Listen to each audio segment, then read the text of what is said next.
Welcome guys. और आज हम बात करने वाले हैं मूवी रैम्पेज, जो कि आई थी 2018 में। यहाँ पे आपको देखने के लिए मिलेंगे मिस्टर रॉक, जो कि इस मूवी को पूरी तरीके से जस्टिफाई करते हैं। इस मूवी में आपको मिलेगा साइंस फिक्शन के साथ में एक्शन का डबल डोज। तो चलिए आइए कहानी की शुरुआत करते हैं। कहानी की शुरुआत होती है प्रोजेक्ट रैम्पेज से, जहाँ हमें दिखाया जाता है एक सैटेलाइट जिसमें लोग मर चुके हैं और हवा में तैर रहे होते हैं। वहाँ पे सिर्फ एक जिंदा साइंटिस्ट जो कि अर्थ पे कम्युनिकेशन कर रही थी खुद की जान बचाने के लिए, साथ ही साथ किसी से कह रही थी कि मुझे इस गेट से बाहर निकालो। तब उसे इंस्ट्रक्शन मिलते हैं कि अगर तुम्हें अपनी जान प्यारी है तो तुम्हें वहाँ से टेस्टेड सैंपल लेके आने होंगे, नहीं तो तुम भी वहीं रह जाओ। वहाँ पे हम एक बहुत ही बड़ा चूहा देखते हैं। साइंटिस्ट के पास दूसरा कोई ऑप्शन नहीं होता है वहाँ से उन टेस्टेड कैप्सूल को निकालने का। साइंटिस्ट वहाँ लैब में एंटर करती है और वहाँ से टेस्टेड कैप्सूल निकालने की कोशिश करती है। उसी समय वार्निंग सायरन बजता है और साइंटिस्ट को वहाँ से निकलना पड़ता है। साइंटिस्ट अपने पास में 3 टेस्टेड सैंपल एक कंटेनर में रख लेती है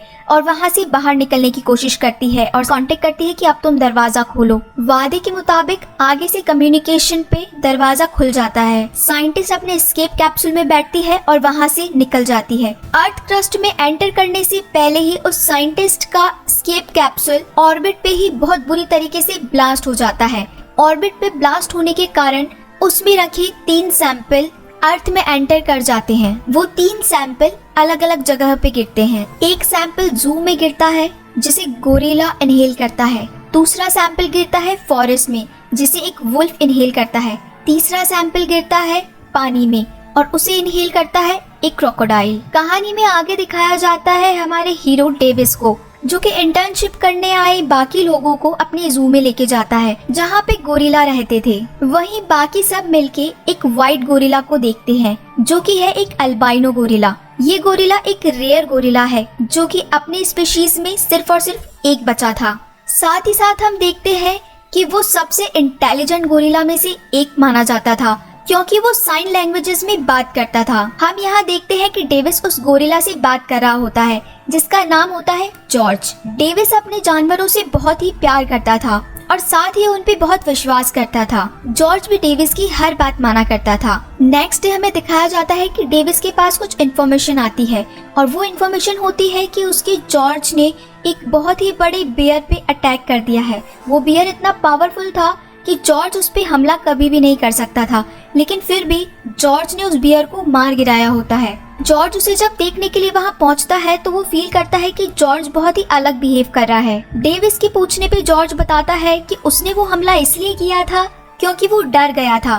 साथ ही साथ उस बियर ने भी उस पे हमला किया था और डेविस वहाँ पाता है कि अब उस गोरिल्ला जॉर्ज का साइज पहले से बड़ा हो गया है और साथ ही साथ उसमें मूड स्विंग्स भी हो रहे हैं, जो कि गोरिल्ला में नहीं देखा जाता था। इसी समय डेविस को फॉरेस्ट में बुलाया जाता है और वहाँ जाके देखने पे पता चलता है कि फॉरेस्ट में एक कैप्सूल मिला है। उस कैप्सूल पे इन्वेस्टिगेशन करने के लिए डेविस अपने साथ वो कैप्सूल ले जाता है। अब हमें कहानी में दिखाया जाते हैं क्लेयर और ब्रेट, जो कि एक एनर्जिन इंडस्ट्री रन कर रहे होते हैं। ये एनर्जिन इंडस्ट्री जेनेटिक एडिशन की टेक्नोलॉजी पे बेस्ड थी, यानी कि वो डीएनए मर्ज करती और इसी के साथ साथ डीएनए मर्ज करके वो अब कुछ नया एक्सपेरिमेंट भी कर रहे थे। वहाँ वो बात करते हैं कि हमने जो सैंपल बनाए थे वो इतने पावरफुल थे, वो ना तो ब्लास्ट होंगे और ना ही डैमेज होंगे, लेकिन हमें उन्हें ढूंढना पड़ेगा। इसीलिए वो अपनी बेस्ट सिक्योरिटी फोर्स को उन्हीं सैंपल को ढूंढने के लिए फॉरेस्ट में भेजती है। कहानी के अगले हिस्से में हम देखते हैं डॉक्टर केट को, जो कि न्यूज देख रही होती है कि अभी पिछली रात बहुत ही तेज स्पीड से कुछ अर्थ पे गिरा है और वो जहाँ गिरा है वो एक जू था। और इसी स्टोरी से रिलेटेड उसे पता चलता है कि वहाँ से एक गोरिल्ला गायब भी है। डॉक्टर केट को ये बात पता चलते ही वो सबसे पहले उस जू में कांटेक्ट करती है जहाँ वो गोरिल्ला रहता था। वहाँ वो मिलती है डेविस से और साथ ही साथ उसे बताती है कि वो जो सैंपल तुम्हारे पास है वो मैंने ही इन्वेंट किया है। मैं काम करती हूँ एनर्जिन इंडस्ट्री के लिए, जो कि डीएनए मर्ज करते हैं। हम जानवरों पे ये टेस्ट करने के लिए इनोवेट करते हैं। तब डेविस उसकी बातों को अनसुना कर देता है और डॉक्टर केट को जाने के लिए कहता है। तब डॉक्टर केट उसे एक्सप्लेन करती है कि जॉर्ज, तुम्हारा गोरिल्ला अब बहुत ही तेजी से ग्रोथ कर रहा है, उसे गुस्सा आ रहा है और वो बहुत ही खतरनाक हो चुका है। डेविस ये बात सुन के एकदम से चौंक जाता है और डॉक्टर केट को अपने साथ ले चलता है। डेविस उसे बताता है कि पिछली रात ये करीब 7 फुट का था और आज सुबह जब मैंने इसे देखा तो ये करीब 10 से 11 फुट का हो चुका है और बहुत ही अलग तरीके से बिहेव कर रहा है। तब केट उसे बताती है कि मैं क्रिस्पर टेक्नोलॉजी पे स्टडी कर रही थी। क्रिस्पर टेक्नोलॉजी में डीएनए मर्ज किया जाता है, इसे आप चाहें तो जेनेटिक एडिशन भी कह सकते हैं। उसके बाद मैं इनर्जिन के ओनर यानी कि क्लेयर के लिए काम किया करती थी और हमने मिलकर बनाया था शार्क, ब्लू व्हेल, राइनोसोरस, चमगादड़ से एक सैंपल। इसी के कारण अब जॉर्ज में बहुत ही स्पीड, फुर्ती, ताकत, गुस्सा, ग्रोथ एक साथ बढ़ते जा रहे हैं। डेविस और डॉक्टर केट बात कर ही रहे होते हैं कि जॉर्ज वो सेल तोड़ के बाहर निकल आता है। बाहर निकल आने के बाद में वो मेन रोड पे पहुंच जाता है। डेविस उसे साइन लैंग्वेज में शांत करने की कोशिश करता है, लेकिन जॉर्ज उसकी कहीं ना कहीं बात नहीं मान रहा था और उसी समय सिक्योरिटी पुलिस भी वहां पहुंच जाती है और उस पे गन पॉइंट कर लेती है। डेविस की बहुत कोशिश के बाद में जॉर्ज शांत हो जाता है, लेकिन एक चॉपर पे आए सिक्योरिटी पुलिस ने उसके ऊपर बेहोशी के इंजेक्शन से अटैक कर दिया था और उस इंजेक्शन से जॉर्ज अब बेहोश हो जाता है। उसी तरफ इनर्जिन इंडस्ट्री की ओनर यानी कि क्लेयर ने अपने सोल्जर्स को भेज दिया होता है फॉरेस्ट में। वहाँ फॉरेस्ट में पहुँचते ही उन सोल्जर्स को कोई अंदाजा नहीं होता है कि उनका पाला कितने बड़े जानवर से पड़ने वाला था। तब वो वहाँ वुल्फ के बहुत ही बड़े फिंगरप्रिंट देखते हैं और उन्हें पता चलता है कि ये वुल्फ अभी भी जिंदा है और बहुत ही बड़ा हो चुका है। सभी अपनी अटैक पोजीशन में आते हैं, लेकिन उसी समय वहाँ पे वो वुल्फ आके उन सभी को मार गिराता है। उनमें से बचा सीनियर सोल्जर अब वहाँ से भागने की कोशिश करता है और वो अपने चॉपर को वापस बुलाता है। चॉपर उस सोल्जर को लेने आता है, लेकिन वुल्फ वहाँ पे बहुत ही बड़ी छलांग लगा के उस चॉपर को भी गिरा फेंकता है और आखिर में वो वुल्फ उस सोल्जर को भी मार देता है। ये सारी चीज क्लेयर और ब्रैड लाइव देख रहे होते हैं और अब उन्हें पता चल गया था कि उस सैंपल का असर इस वुल्फ पे हो चुका है और अब ये नहीं रुकने वाला है। जॉर्ज के साथ हुए इंसिडेंट के कारण अब डेविस और डॉक्टर केट को अरेस्ट कर लिया जाता है और उन्हें ले जाया जाता है एक प्लेन में। प्लेन में वहाँ पे उनके साथ में जॉर्ज भी होता है, जिसे एक केज में रख रखा होता है बेहोश करके। वहाँ डेविस और केट से मिलने के लिए आते हैं एजेंट रसेल, जो कि ओजीए के लिए काम करते हैं। ओजीए यानी अदर गवर्नमेंट एजेंसी, जिसका काम होता है ऐसे जानवरों को पकड़ना जो कि नॉर्मल एनिमल्स से अलग होते हैं। साथ ही साथ इफ अगर उनके ऊपर कोई साइंस एक्सपेरिमेंट किया गया है और वो साइंस एक्सपेरिमेंट गलत हो गया है तो वो पब्लिक के लिए ना हो और ये ओजीए उन बड़े एनिमल्स को खत्म कर सके। अब एजेंट रसेल वहाँ पे डेविस और डॉक्टर केट के बारे में भी बताते हैं कि डेविस एक एक्स आर्मी मैन था, साथ ही साथ उसने बहुत ही जंगें लड़ी थी और इसके साथ ही वो जू के एनिमल का केयर टेकर भी रह चुका था। अब वो डॉक्टर केट के बारे में बताते हैं। चोरी के इल्जाम में उसे 2 साल की सजा हो चुकी थी। वो वहाँ पे हार्ड डिस्क चुराती हुई पाई गई। ये बात डेविस को नहीं पता थी। तब डेविस सिर्फ और सिर्फ वहाँ डॉक्टर केट से पूछता है कि क्या तुम जॉर्ज को ठीक कर सकती हो। अब हमें यहाँ दिखाई जाती है इनर्जिन इंडस्ट्री का ऑफिस, जहाँ पे क्लेयर और ब्रैड बात करते हैं कि अब हमारा जो प्लान है वो फेल हो चुका है और हमें यहाँ पे FBI और ओजीए पकड़ लेगी और गिरफ्तार कर लेगी। मुझे गिरफ्तार नहीं होना है। तब क्लेयर उसे बताती है कि मेरे पास में हर चीज का एक दूसरा आइडिया होता है। अगर मेरा एक्सपेरिमेंट फेल हो जाता तो मैं अगला स्टेप क्या करती, उसके लिए मैं पहले से ही रेडी थी। मैंने एक रेडियो फ्रीक्वेंसी की टेक्नोलॉजी पहले से ही बना रखी थी। ये रेडियो फ्रीक्वेंसी एक्टिव होते ही इन जानवरों को अपनी तरफ अट्रैक्ट करेगी। अब जब वो गोरिल्ला यानी कि जॉर्ज एक बहुत ही ऊंचाई पे है, अगर वो वहाँ से गिरेगा तो खत्म हो जाएगा। साथ ही साथ वो वुल्फ अगर इस शहर की तरफ बढ़ेगा तो बीच में आई आर्मी उसे खत्म कर देगी और वहाँ से हम अपना डीएनए ले सकते हैं और अपना एक्सपेरिमेंट जारी रख सकते हैं। और इस बात को खत्म करते हुए क्लेयर उस रेडियो फ्रीक्वेंसी को एक्टिव कर देती है। वो रेडियो फ्रीक्वेंसी एक्टिव होते ही हमें उन जानवरों में भी उसका असर दिखना शुरू कर देता है। अब वो वुल्फ शहर की तरफ बढ़ने लगता है। साथ ही साथ हम जॉर्ज में भी इसका असर देखते हैं कि जॉर्ज अब इतनी गहरी बेहोशी से भी उठ खड़ा होता है और एक के बाद एक उस प्लेन में बैठे सभी लोगों को मार गिराता है। डेविस कैसे तैसे करके वहाँ से पैराशूट पहनता है, साथ ही साथ डॉक्टर केट भी वहाँ पे पैराशूट पहन लेती है। अब डेविस इस टाइम पे एजेंट रसेल को नहीं छोड़ता है क्योंकि वो अभी तक जिंदा था। वो एजेंट रसेल को भी पैराशूट पहनाता है और वो सभी हवा में कूद पड़ते। जॉर्ज की इतनी तबाही मचाने के कारण अब वो प्लेन क्रैश हो जाता है और सभी के सभी गिर पड़ते हैं एक बहुत ही खुले मैदान में। डेविस को लगता है कि जॉर्ज अब मर चुका होगा लेकिन जब डेविस, डॉक्टर कैट और रसल वहाँ लैंड करते हैं तो पाते हैं कि वहाँ से जॉर्ज उनके पहुँचने से पहले ही निकल चुका था। डॉक्टर रसल उसे शुक्रिया अदा करते हैं कि तुमने मेरी जान बचाई। वहीं दूसरी तरफ FBI पहुँच चुकी थी इनर्जिन इंडस्ट्री में इन्वेस्टिगेशन के लिए। क्लेयर भी उन्हें काफी कोऑपरेट करती है और बिल्कुल भी आनाकानी नहीं करती है किसी इन्वेस्टिगेशन में। अब एजेंट रसल वहाँ से निकलने के लिए एयरफोर्स में कांटेक्ट करते हैं। डॉक्टर केट डेविस से पूछती है कि तुम जानवरों से इतना प्यार क्यों करते? तब डेविस बताता है कि ये जानवर बहुत ही वफादार होते हैं और वो फिर जॉर्ज के बारे में बताता है कि जॉर्ज उसे एक शिकारी की गाड़ी के नीचे मिला था। सभी शिकारियों ने उसकी माँ को उसकी आंखों के सामने ही मार दिया था और जॉर्ज अपने अल्बाइनो गोरिल्ला की स्पीशीज में सिर्फ एक ही आखिरी गोरिल्ला बचा था और उसे वो अपने साथ ले आया था।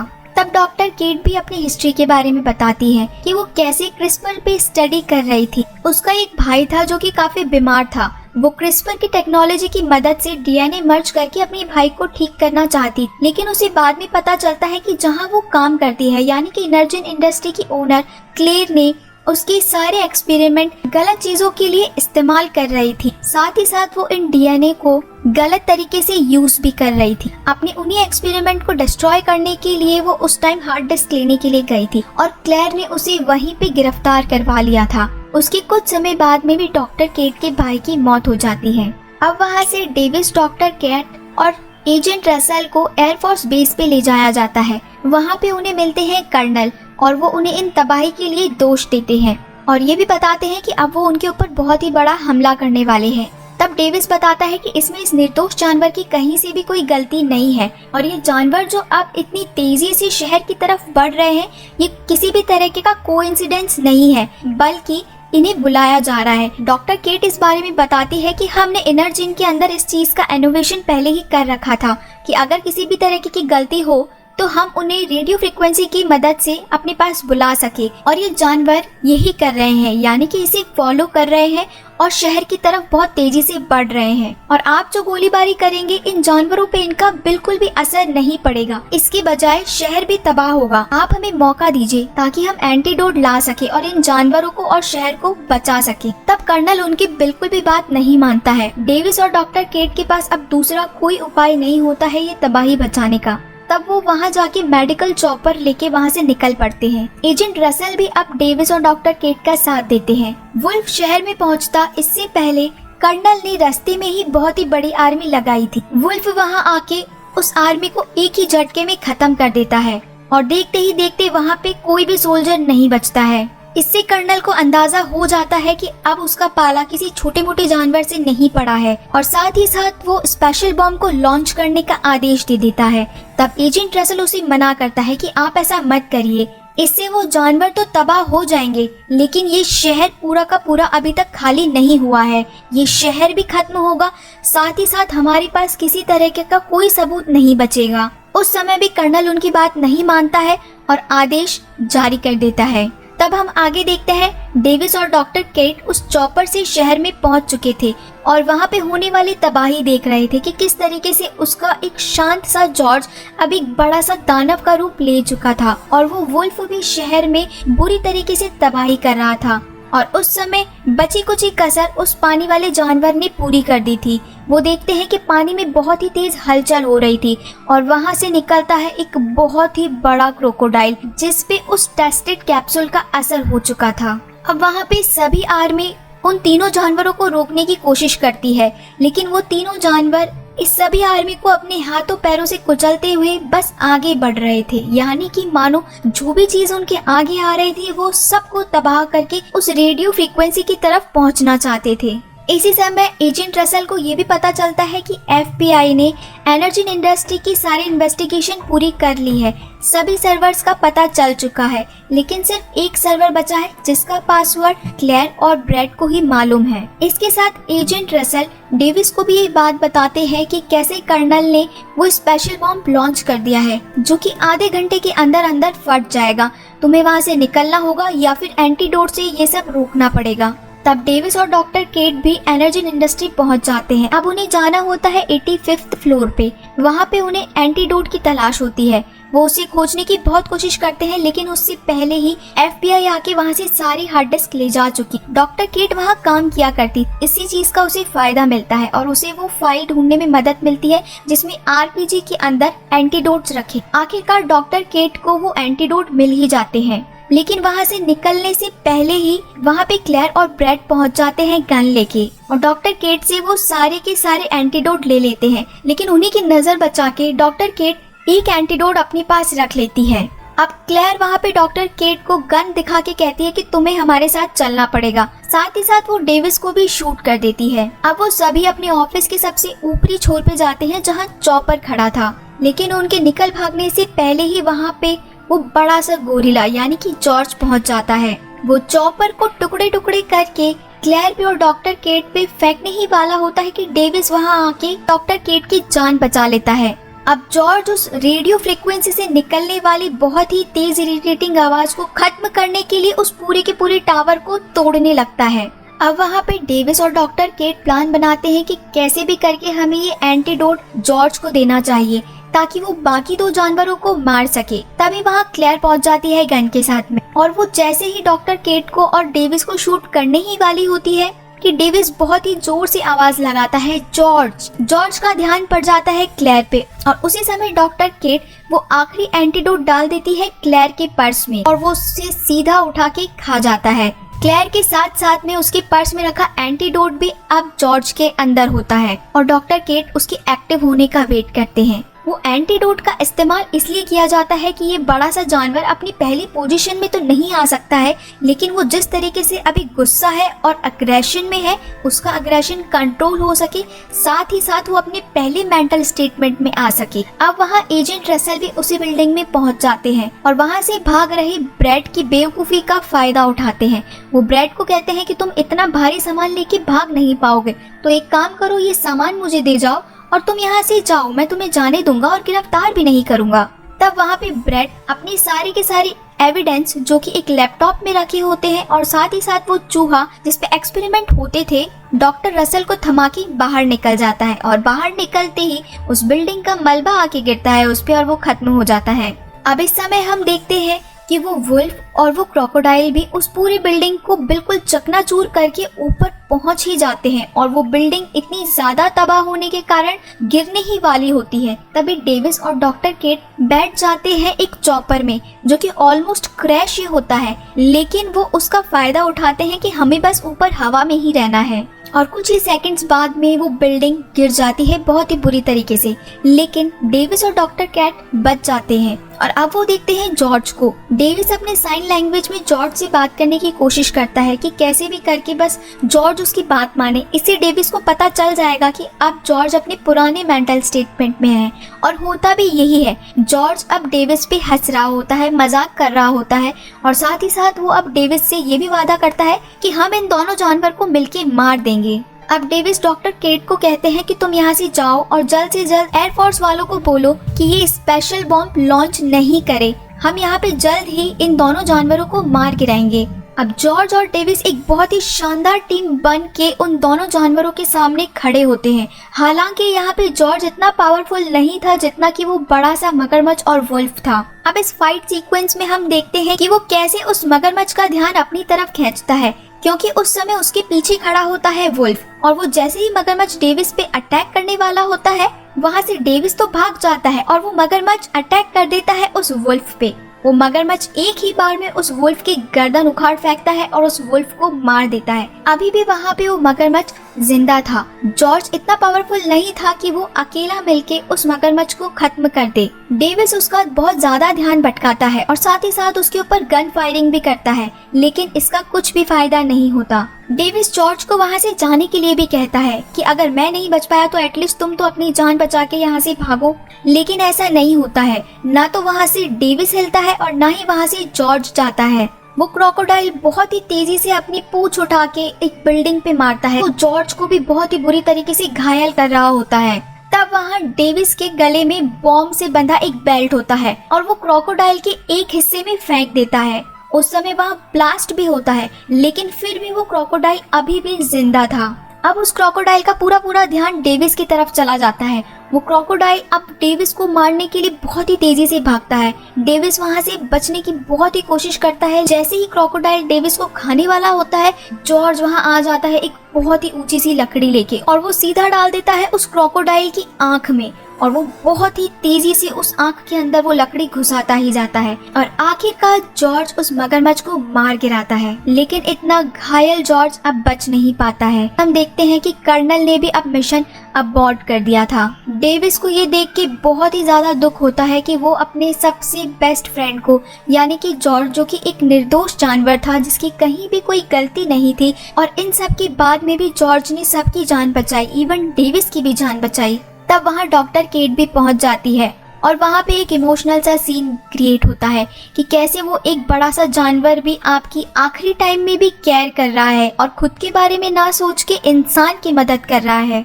तब डॉक्टर केट कहती है कि जॉर्ज ने सिर्फ तुम्हें नहीं बल्कि यहाँ के हर एक इंसान को बचा लिया है।